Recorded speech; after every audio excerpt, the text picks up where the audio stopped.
téléspectateurs yu ITV ak auditeurs yu iRadio 90.3 si Dakar di leen nuyu di leen ziar di leen dalal jàmm seen émission l'invité de la rédaction ci micro bi El Hadj Malick Cissé tey jii ñu am mbégte dalal Abdoulaye Masseck Mbaye nekk membre ci collectif rappel à l'ordre du peuple ñu fas yéene waxtaane lépp lu jëm ci wàllum situation dëkk bi ak tamit li nga xamante ne moom la sénégalais yi di xaar di manifestation yi nga xamante ne ñooy am si samedi bi le 8 novembre ak tamit décision bi nga xamante ne moom le préfet de Dakar jël loolu yëpp daañu ko yaatal si émission l'invité de la rédaction Abdoulaye Masseck Mbaye maa ngi lay nuyu di la ziar di la dalal jàmm ci plateau bi. jërëjëf Malick maa ngi lay nuyu di la jox sa wàccuwaay di la remercier si invitation bi fii si plateau ITV bi. di nuyu auditeurs iRadio yi aussi. ak booleemu nit buy liggéey ci kër gi. di nuyu sénégalais yi téléspectateurs yi auditeurs yi di ñaanal aussi ñi tëdd ci hôpital yi yàlla may leen tawfeexu yaram di ñaanal aussi prisonniers yi. yàlla may leen génn fi fu nu nekk say conditions yu mucc yu am solo ba fekk ci seen ay njaboot. alors naa ñëw léegi ñu yaatal bu baax a baax yéen seen mouvement bi di rappel à l'ordre mais dañ koy tàmbali ak actualité bi nga xamante ni xibaar yi ba mu daanoo sànq la préfet de Dakar tamit tontu ñi nga xamante ne ñooy collectif ñi ñaxtu national bi nga xamante ne ñoom seen yéene mooy woo askanu Sénégal ngir amal rassemblement ci terrain Sacré-Cœur 3 bi nekk ci VDN bi waaye ki nga xamante ni moom moo di préfet nee na leen naam seen manifestation bi gis naa ko nangu naa ko waaye fi ngeen koy defee damay sàkku ngeen defee ko feneen ndax trouble à l'ordre public moo si nar a am ndax foofu yoon la te Ousmane Sonko foofu lay jaar ngir dem stade Léopold Sédar Senghor sa commentaire à chaud lan lay doon si boobu la décision laataa ñuy xuus bu baax si waxtaan bi. bon déjà li may wax mooy que gis nañ arrêté wu préfet bi. gis nañ aussi communiqué am te déglu nañ ko tamit comprendre nañ peut-être un peu fu muy waxee mais quand même dafa fekk ni que jamono bi ñu toll nii en matière de démocratie surtout liberté d'opinion d'expression de rassemblement mënatuñu toll fu xamante ni que dañuy restreindre mën nañ wax espace bi. cadre démocratique bi du lu xamante ne dinañ ko rafetlu. parce que ñun si ku ñu xam surtout collectif rappel à l'ordre du peuple xamee nu ne que on se bat et on combat certaines on va dire dérives et nous voulons tout simplement que lépp luy jëm si wàllum démocratie lépp luy taaral démocratie lépp luy yokku démocratie lépp lu xam ne day participer si vivacité wu démocratie ñun dañuy bokk si li koy jëmal di ko xeex te dañuy bëgg aussi autorités compétentes yi di ñu jàppale si xeex kooku tey préfet peut-être joxe na ay arguments nee na que par risque de trouble à l'ordre public pour préserver la sécurité publique et la tranquillité publique moom gisul ne que foofu noonu mën na tenir rassemblement d'après ses services compétents information yi ñu ko jox lu xam ne mën nañ ko nangul parce que l'administration oui c'est l'administration mais quand même oui lu dul mën a nangu mooy que si jamono bu ñuy toll ñuy nangul ñenn ñi di bañal ñenn ñi parce que loolu mën na jur jeexi jaaxa ci xelu sénégalais. sénégalais yi mën nañ jàpp foofu ne peut-être préfet moom autorisé peut-être rassemblement wu boor bële di waa Pastef teral ko tey boor bële di société civile beeg opposition bi moom est-ce que sax mën nañ wax ne que surtout ci xelu sénégalais est-ce que loolu décision moom mën nañ ko jëlee ci logique de tëddee jaaxaanaay. foofu la sénégalais yi ñoom peut-être di ko xalaatee. moo tax ñun on le comprend en tant que représentant de l'État. mais est-ce que sénégalais dinañ ko comprendre peut-être à travers argument yu mu joxe ne que foofu noonu lieu la bu xam mënul tenir te à côté tout près si stade Léopold Sédar Senghor. foo xam ne foofu c'est un carrefour. connu parce que foofu parcelle mi ngi fa. Scat Urbam Grand Yoff. c'est une zone vraiment dense. foofu je pense que ne que autoroute bi sortie bi tout ça. foofu permettrait nous tenir fa rassemblement mais permettre dans l'autre camp ñoom nous tenir rassemblement si benn zone plus isolée disons ça comme ça. je pense que ne foofu sénégalais yi peut-être.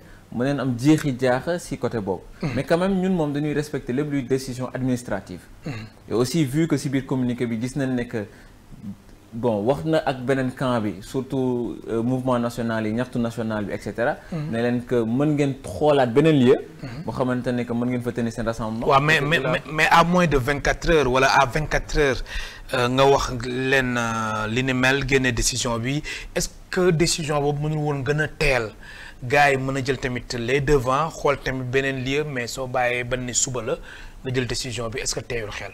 Bon, tu sais Malick, en matière de décision administrative ñoom peut-être ñoom noo mën a am le dernier mot ñoom nooy xam procédure bi combien de temps la ñoom noo la mën a wax aussi concrètement sur quelle base la ñuy fournir ay informations que ce soit d'acceptation wala de rejet mais quand même ñun li ñu gën a itteel mooy que tey surtout li ma doon wax sànq espace démocratique bi dañ ko war a accroître démocratie dafa nekk lu xamante ni comme garab comme biir comme nit dañ koy dundal da nga koy jëmmal muy màgg di taar di am ay acquis di mën a am ay base solide am si dara lu mu taxaw te marche nga interdire ko wala rassemblement nga interdire ko wala bépp forme manifestation citoyenne nga interdire ko loolu même bu nu bañ ko wax sax même nga teg ko si benn logique administrative mën na gàkkal démocratie parce que démocratie du lu ñuy museler du lu xam ne dañ koy téye te aussi quand un groupe se lève et veut exprimer son mécontentement si benn situation mais je pense que dañ leen ko war a nangul c'est le minimum parce que c'est des gens aussi qui sont de cette république, de cette nation. Même si des amuñu benn coloration wala benn appropriation politique wala benn bord politique, mais c'est des citoyens sénégalais.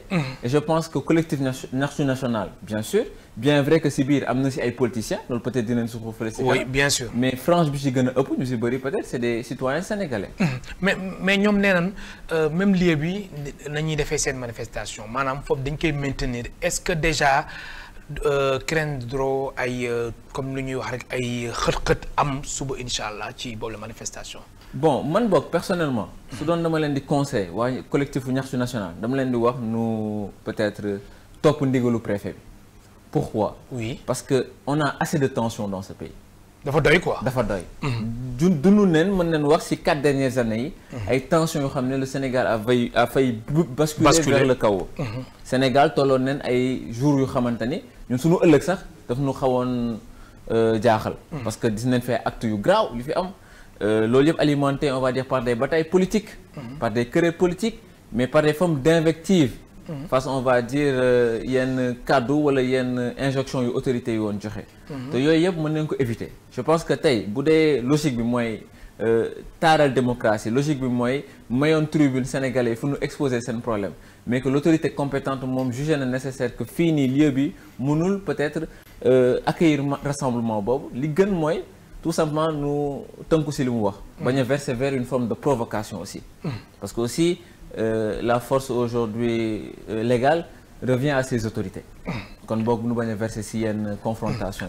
alors nga nekk Abdoulaye Masseck Mbaye nga bokk ci collectif rappel à l'ordre du peuple alors rappel à l'ordre yéen amoon yéene manifester ci boobu les lieux n'est-ce pas ci terrain Sacré-Cœur 3 mais dem ci alxames bi da ngeen génne bataaxal ngeen retiré waat. seen demande d'autorisation est-ce que mën nga ñëwaat ci loolu ndax coïncidence bi moom moo tax wala lan. bon mën nañu wax sax ñun peut-être li ñu doon leen bañal tey peut-être li su ma nee li ñu doon leen bañal mooy waa ñaxtu national mooy situation yu mel nii confrontation. wala mu am peut-être benn motif buy tax ñu rejeter demande yi. parce que ñun il se trouve que ñoo ñëkk dugal suñu demande. dugal nañ ko depuis le 25. passé octobre. ci biir demande bi dañ doon ñaan préfet. mu may nu autoriser mu may nu mettre en place benn rassemblement fii ci terrain Sacré-Cœur. léegi il faut savoir que ñun suñu leader suñu tête de file muy Abdou Karim Gueye xurum xaq. moom bi muy def déclaration sax di wootewul woon de base fii ci terrain Sacré-Cœur. ñu ngi ko woote woon waagu ñaay terrain bi nekk wetu kër El Hadji Mansour Mbaye. léegi entre-temps il s'est trouvé que Bougane Gueye Dany leader de l'opposition chef d'un mouvement politique. moom tamit def na benn déclaration bu xam ne daf ci woote woon. même lieu bi. mais moom marche la waxoon ñun noo ne woon rassemblement. ok après sur fond d'un consensus mu amoon benn waxtaan bu nu entamé woon dans ce sens pourquoi pas nu dajale force yëpp def ko benn say. mais sur quelle base bu mu mës a am coloration. c'est-à-dire que même bu nu dajaloo ñu ñëpp but bi. final bi mooy que sénégalais yi bu ñu ñëwee foofu ku si ne mën na exprimer ce mécontentement face à la situation de ce pays. face à la situation aujourd'hui vécue par chaque sénégalais. cette crise disons. maintenant bi Abdou Karim Gueye dafay loolu mu jóg benn demande bu xam ne daf si tàggoo waxtaan seeg Bougane Gueye Dany. bu mu ko defee bu pare mu yóbbu ko préfecture mu déposé ko foofu ba tey amuñu woon réponse du sous-préfet. entre-temps mu am benn collectif bu juddu finalement nekkatul peut-être Naftu national événement mais si ginnaaw am na benn collectif bu juddu. Collectif bi regroupé aussi certains mouvements et associations politiques et citoyennes. léegi dans ce sens ñun collectif rappel à l'ordre pour éviter toujours mu nu verser ci benn mën nañ wax forme de partisanerie. wala verser ci benn forme mën nañ wax de coloration. ou bien de parti. nous décider tout simplement rappeler à l'ordre monsieur Bougane Gueye Dany parce qu'il faut le dire ne ko carrément est-ce qu'il serait pas mieux d'éviter tout simplement de colorer l'événement. En quoi faisant nous bàyyi tout simplement collectif rappel à l'ordre nekk en tête. on va dire et porter tout simplement l'initiative de l'événement. après lu mu leen tontu. bon moom li mu gis peut-être du loolu à 100%. léegi loolu moo tax ngeen retiré aussi. waaw ñun ñu si retiré wu. parce que mais lan moo tax aussi ngeen retiré aussi maanaam yéen da ngeen bëggoon nekk ci kanam léegi moom nangul leen ko après yéen ngeen retiré wu. non du tout. loin de là. li tax ñu retiré wu parce que ñun bul fàtte ne bi ñuy def suñu appel citoyen la. bi ñuy def suñu appel danoo def suñu appel tout simplement pour appeler le peuple à venir. ok kon bii nag ñoom seen bos dafa politique. bon du ma ne dafa politique mais xaw na rax politique parce que boo seetloo automatiquement benn dualité d'événement dugg na. benn forme de comparatif commencé na dugg. entre ñi. waaw ñi nekk fa stade Léopold Sédar Senghor ak ñi nekk terrain Sacré-Cœur. te aussi mun nu si génne lenn aussi mooy que tey politique gu Sénégal Malick yow xam nga ci dara rax na rax boo xamante ne pour nga am bonne foi ak sincérité wu leader politique yi mais c'est pas chose facile. alors la nga bëgg wax foofu da ngay tirer leçon si ñi fi nekk.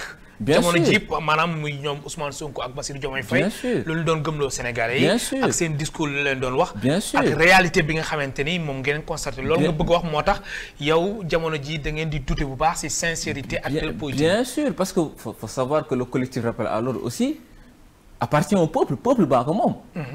ñun amuñu droit sax di poser ay acte politique wala di poser ay actes yoo xam ne day laal benn coloration benn camp wala beneen camp. wala sax day may avantage benn camp au détriment d'un autre camp ñu doonoo tëddee njaaxanaay si camp yëpp bépp camp yëpp. bu xam ne ñun bu nekkee seen digg ñoom ñëpp cër bi ñuy am si ñun mooy même cër bi. ku si ne du ëppale sa morom si cër boobu. très bien alors rappel à l'ordre ngeen nekk si ngeen créé ko loolu lan la exactement da ngeen di fàttali ñi fi nekk que ni li ngeen ñu waxoon ak li ngeen ñu gëmloo woon nekkoo leen si est-ce que mën nga ñëwaat si philosophie wu rappel à l'ordre. bon rappel à l'ordre dafa nekk benn collectif bu xamante ni que ay ndaw sénégalais noo ko sànc. te ndaw sénégalais yooyu yëpp peut-être mën nañu wax ne que benn bëgg-bëgg bi la ñu am. benn vision bi la ñuy partager mooy bëgg Sénégal ak bëgg Sénégal bu jëm kanam. te loolu mu xam ne que mën na nekk bien vrai que ñeneen dinañ la wax c'est xaar de l'utopie. tubaab naan utopie waaye utopie ñun gëmuñu loolu. parce que le Sénégal est un petit pays quand même pas très compliqué à construire même si nous avons beaucoup de divisions. mais collectif rappel à l'ordre bi mu jugee moom dafa ñëw bëggoon tout simplement fàttali képp kuy njiit commencé ko ci njiit yi ne que yow boo nekkee di wër nguur da nga war a tenir un langage de vérité vis-à-vis des Sénégalais da nga leen war a wax dëgg da nga leen war a wax aussi lu xamante ni que yanu na maanaa te teg ci lu xamante ni yow bis boo jëlee nguur gi diñ ko mën a doxal. dañuy bëgg tout simplement aussi que képp ku xamante ni day jël nguur boo ñëwee ba ci nguur gi yow bul mës a fàtte ne le peuple moo la fal. te injustice bi walla impunité bi yow waroo ci mën a verser foo fekk injustice da nga koy corriger foo fekk impunité da nga koy corriger. te waroo mës a mën a fàtte yow say promesse parce que danoo gis lu graaw ci sunu dëkk africain yi. muy lan fii rek ngay gis benn politicien bu jóg. di campagne électorale. mais diggee ba diggee loo xam ne sénégalais yi sax yi ngay dëgg dañ naan lii yennul maanaam mais quand même on met tout ça sur le compte on va dire des promesses de campagne. waaw la politique politicienne. waaw mais xam nga aussi est-ce que du ñun peuple bi ñun aussi vraiment ñoom ñoo war a xoolaat aussi suñu bopp ndax gis nañ ci fii muy si régime bi fi nekk ak régime bi ko fi jiitu ak régime bi ko jiituwaat mais gars yi suñu nekkee en campagne électorale comme li nga wax rek loolu nekk nañuy promettre askan bi. mais teewul aussi askan bi su sentiree ñi lay voter ba pare voter leen après suñu demee ba si biir xam ne ñii lu leen doon wax dara amu si. mais loolu c'est une évidence Malick. tu sais les Sénégalais. waaw lu tax loolu. c'est que lenn la c'est que suñu dëkk mooy dëkk bu xamante ne teranga bi ñu naan teranga bi. c'est dans tous les aspects. c'est dans tous les couches sociales de la population sénégalaise même si politique bi. c'est-à-dire que ñun de suñu nature ñun bu ñu gisee nit buy wër buy ut. bu xamante ne que prêté nañ ko benn bonne fois gis nañ ci moom peut-être benn ngëm-ngëm. bu xam ne jaay nañu ko ñun dañ ko ciy jàppale. surtout sax boo nu waxee ne que ngëm-ngëm gii de dama ko jël pour jagleel ko doxalin wala ñongalin yéen seen dund. c'est-à-dire que ñun sénégalais noo bëgg nit koo xamante ne yow da nga ñuy amal njëriñ te wan nga nu ne que da nga noo yëg waaye nag suñu problème mooy suñu homme politique yi la plupart du temps mais ay bukki yu sangoo deru béy la et ça c'est une réalité parce que li ñuy wax ci campagne électorale yi ni ñuy ñëw di ko promettre Sénégalais ay nit lañ rek c'est pas des machines duñu ay robots ñoom bonne foi la ñuy gis ci yow. waaw mais mënuñu aussi campagne électorale bu nekk ñuy gis bonne foi ci yow bonne foi ci yow votel la dem ba ci biir xam ni yow li nga doon wax amul mooy li ma la wax c'est-à-dire muy ñi fi nekk jamono ji ak régime yi lañ fi jiitu yëpp loolu dañ ko constater. mais tu sais Malick avec cette nouvelle génération. oui vraiment disons que. aussi les choses ont beaucoup bougé. c'est-à-dire qu'aujourd'hui il y a certaines. am na benn maturité. nangoo tunu tamit nu ñuy dëxëñ. du ñu tënk. si benn peut-être médiocrité. si benn mën nañu wax méconnaissance des choses du monde. Aujourd'hui on est dans une forme de mondialisation bu xamante ni que toutes les forces s'opèrent. il y a une partage on va dire il y a un partage des connaissances. et xam nañ aussi ne que ñenn ñu si bëri ils sont plus de bonne foi mais quand même loolu yëpp li ci ëpp solo mooy que tey politiciens yi noo war a revoir seen copie xam ne que politique ce n'est pas égal à dire des mensonges.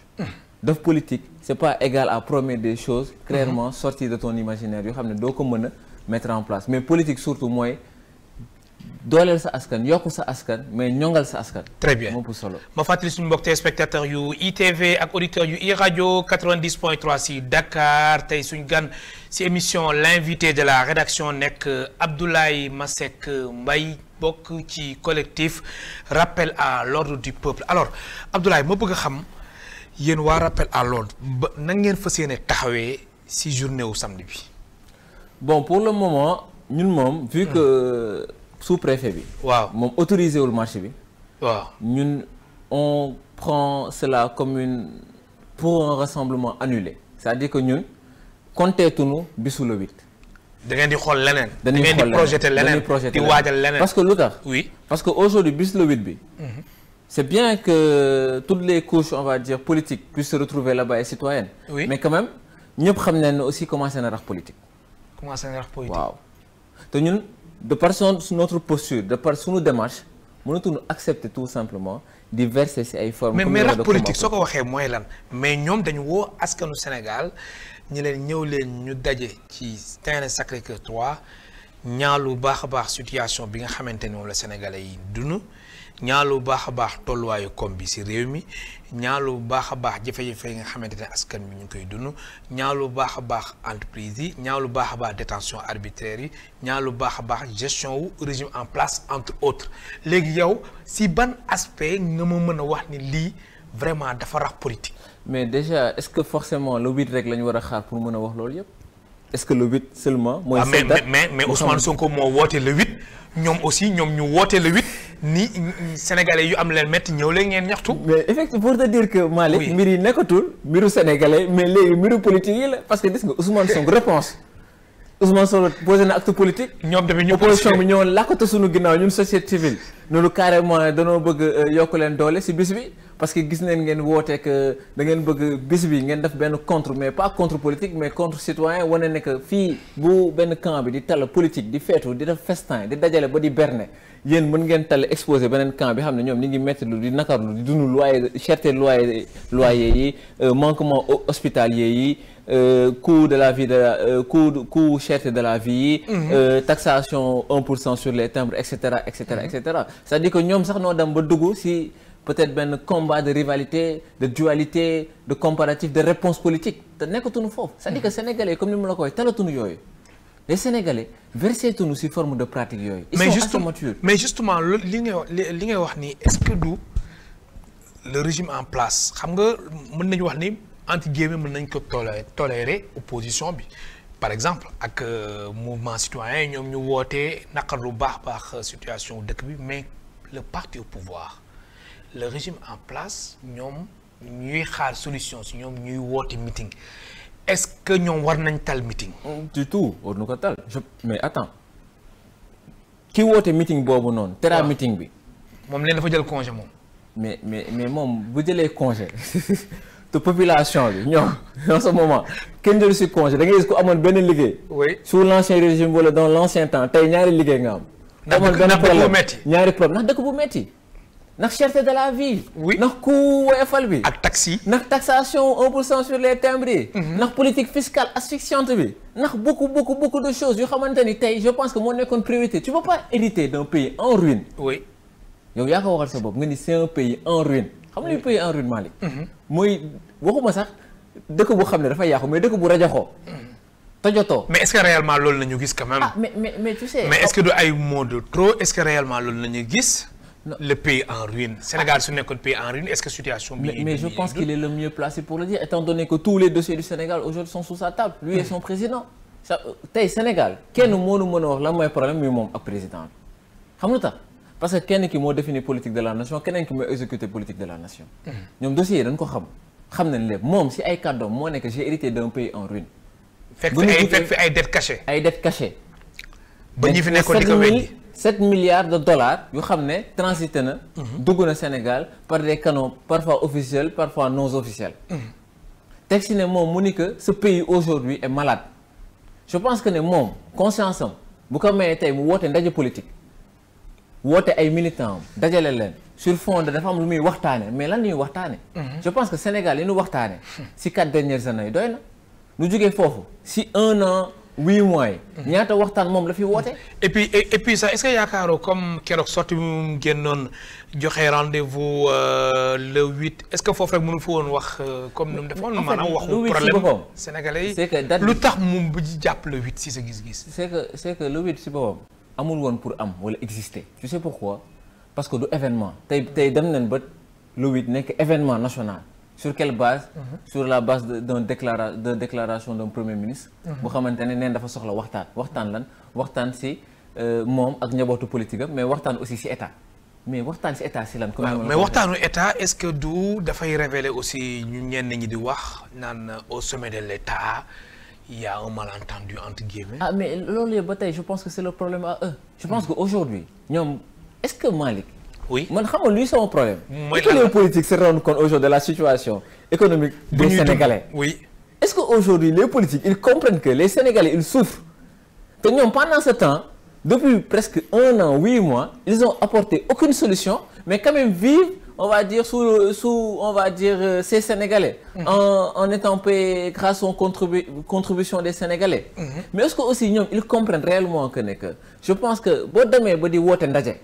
bu toll noonu li gënoon sax mooy nga toog yow nga déglu nit yi mais pas yow nga wax xam nga tax parce que aussi ne mën na la jëriñ wala wax la lu xamante ne yow boo fa jógee da ngay bind mën a commencer di faj problème yooyu noonu mais yow boo ñëwee déjà indi sa problème fàtte nga problème ñeneen ñi ñu nga ñëw wax sur quelle base nee nga da ngay politique mais nee nga aussi da ngay wax ci état nu jógee foofu concrètement yow lan nga indil apporter solution comme pour sénégalais concrètement yow lan nga fa mën a wax wala lan nga fa mën a jëf lu xamante ni que sénégalais bu ñëwee ci këram am problème de dépense am problème location dina ko mën a régler rien du tout je pense que aujourd'hui il faut s'appesantir sur ces problèmes sur ces problématiques sur ces difficultés très bien alors lan mooy nekk combat wu rappel à l'ordre jamono ji nga xamante ni vraiment situation wu dëkk bi métti na rappel à l'ordre amoon yéene tamit amal manifestation ci samedi bi mais finalement ngeen mujj ko bàyyi alors jamono ji lan moo war a mën a nekk ëllëgu rappel à l'ordre ci défi yi nga xamante ne vraiment moom mooy xaar Sénégal.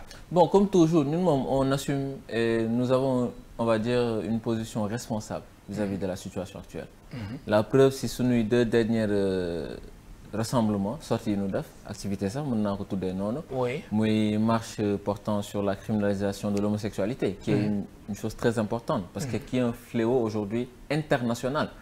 parce que tollu neen fu xamante ni di gis ay ñaari papa ñaari yaay loolu musiba naaru laay la. je pense que ak aussi Sénégal ñu nu commencé di confronter vis-à-vis de ça di gis ay jeunes ba si ay yàlla na ma yàlla baal ay partout yu ñuy gis ay 19 jeunes. yooyu c'est des choses à vraiment stopper quoi. il faut stopper cette saignée. te jàpp nga ni ñi fi nekk nii loolu dafa war bokk ci urgence yi.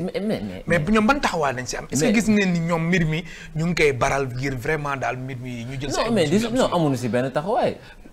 bro gisuñu fi benn projet de loi bu xam ne porté nañ ko allant dans ce sens de la criminalisation. mais parce que on sait pas tu sais xam nga dossier boobu manque de volonté politique la. mais oui parce que xam nga aussi loolu mën nañ ko ci wax parce que le premier ministre actuel. lan la waxoon daf ne une fois que nous accédons au pouvoir. oui mais suñu deuxième mesure mooy lan mooy criminaliser homosexualité. C'est-à-dire que loolu je pense que ku ñëw comme ni nga koy waxee sànq ma ak yow.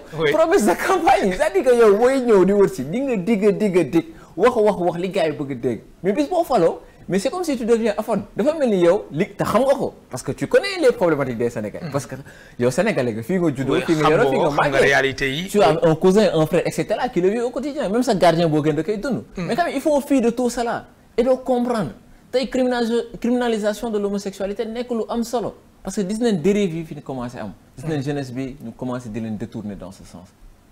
gis nañ jeunesse bi ñu commencé di verser dans des pratiques par tout simplement aussi nañ ko wax. ñu si bëri loolu léegi ça commence à être clair par souci on va dire de fonction wala d'espace où extérioriser leur talent leur savoir-faire mooy chômage bi surtout li ko indi mais jeunes yi ils versent dans des pratiques yu xam ne musiba naaru laay la kenn mënatu ko comprendre parce que ku si ne bëgg nga yow gaaw am xaalis dans une forme de facilité bëgg nga atteindre benn statut social yooyu yëpp et je pense que dérive yooyu yëpp état moo ko war a gën a encadrer en quoi faisant mooy anticiper peut-être yenn yi mooy mettre en place des structures yoo xam ne dina mën a accueillir jeunes yi mettre en place des centres de formation yoo xam ne dina mën a former jeunes yi parce que les jeunes sont la première ressource humaine de ce pays. am na solo mooy première matière bi mais surtout suñu deuxième marché bi mooy libération des détenus politiques. voilà foofu laa doon jëm si. mais justement libération des détenus politiques mu nekk seen combat bi nga xamante ni yéen a ngi si di si xar seen tànk tubéy alors ñoom lu ñu doon woote ak en réalité bañ nekkee si pouvoir ba léegi yéen leneen ngeen gis lan moo tax Sénégal. toll fu mu toll est-ce que du retard quand même. mais retard bu mag étant donné que même. oui pour bañ a aussi peut-être verser dans une forme on va dire de ciblage. ouais mais quand même faut le dire le premier ministre en place c'est le président actuel. c'était d'ex-prisonnier. le président il est sorti de prison pour aller au palais loolu ñoom xam nañ ko c'est-à-dire que ñoom conditions de vie des détenus politiques ñoom xam nañ ko kenn gënu leen ko xam ils ont été prisonniers. ils ont vécu les conditions difficiles de la détention dund neen ay situation d'inconfortabilité si endroit yooyu noonu si prison sénégalaise yooyu. kon tey je pense que ne que ñoom ils sont mieux placés pour comprendre situation bi ak ñun la ñuy kaas ñun waxuñu ne que ku def nañ la libéré bàyyi la nga dem sa kër. waxuñu ku détourné wala jël xaalisu Sénégal nañ la libéré bàyyi la nga dem sa kër déedéet dan ne mën nga sàcc mën nga def lu ne mais quand même bu lay àtte nañ respecter procédure yi. processus bi de jugement bi nañ ko respecter.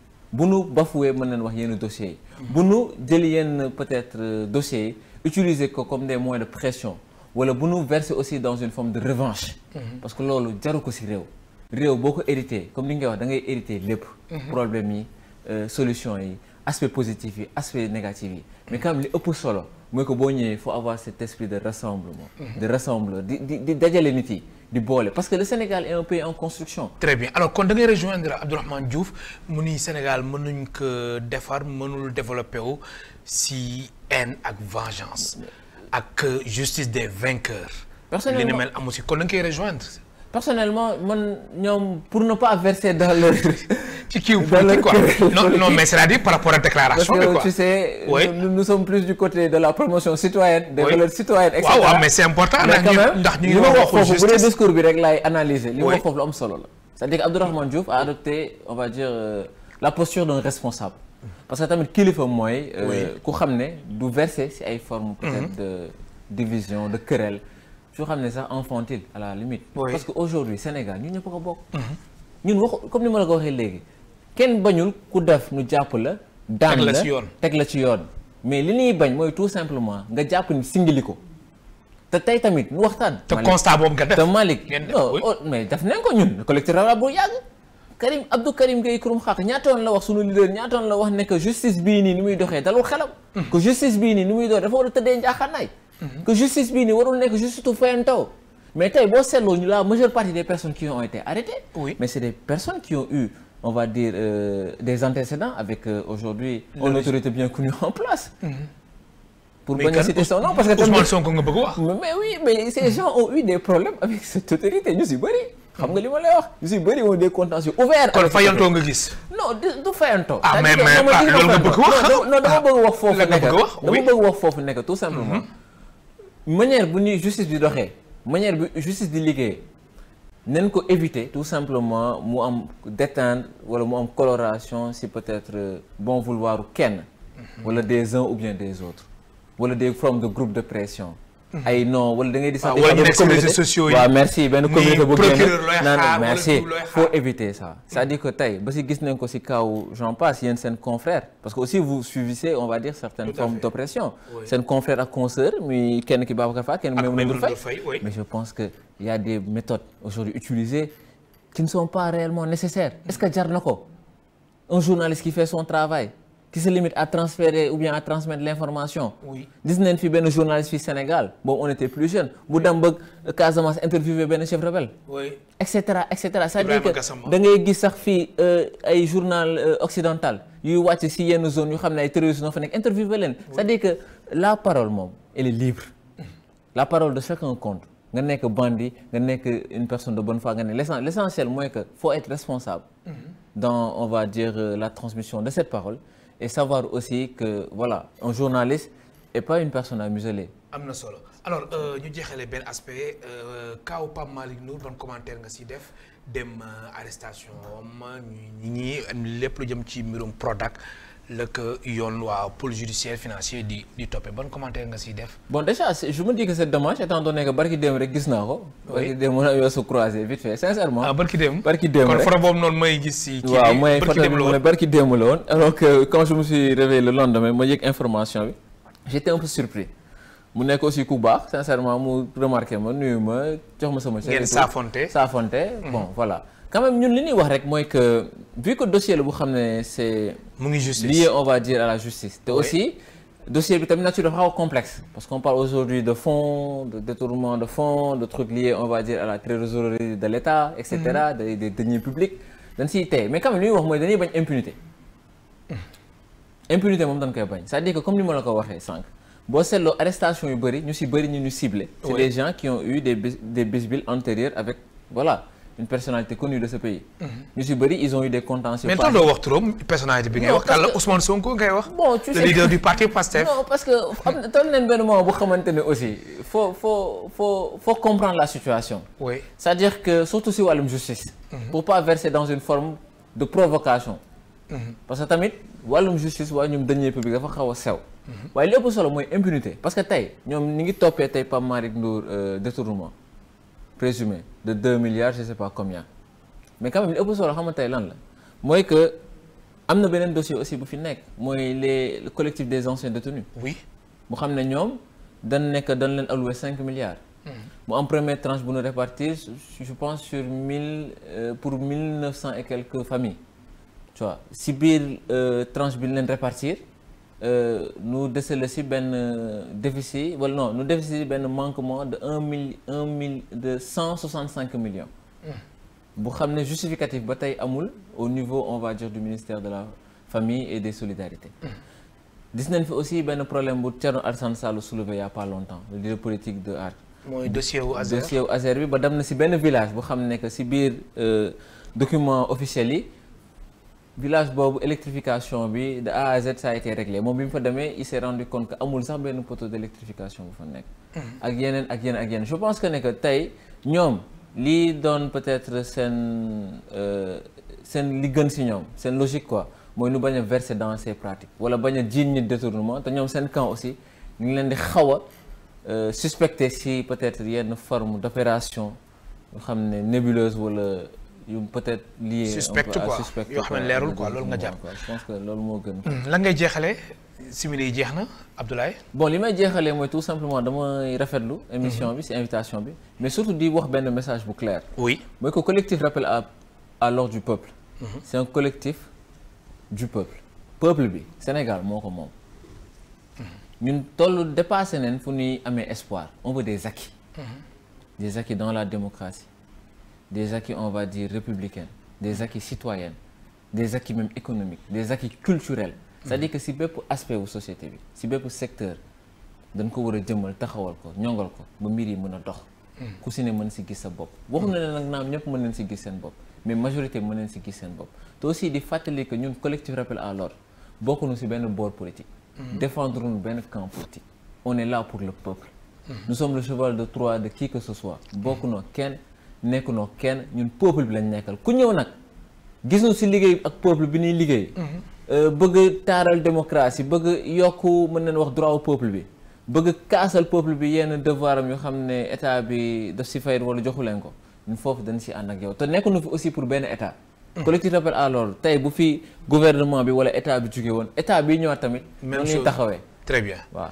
di la gërëm baax di la sant tey suñu gan si émission l'invité de la rédaction ma lay gërëm baax di la sant. merci jërëjëf Malick. c'est un plaisir aujourd'hui d'être là. oui et merci aussi pour l'accueil chaleureux que tu m'as on va dire réservé. merci beaucoup beaucoup Abdoulaye Masseck Mbaye am casquette yu bëri mais tey fu ñu ko woowee woon rek moom mooy collectif rappel à l'ordre du peuple nga xamante ni membre la moo nekkoon tey suñu gan si émission l'invité de la rédaction fii si TV ak iRadio 90.3 si Dakar ci micro bi El Hadj Malick Cissé ci réalisation bi Pape Samba ak Hélène Mendy jaa ngeen jëf bon week-end.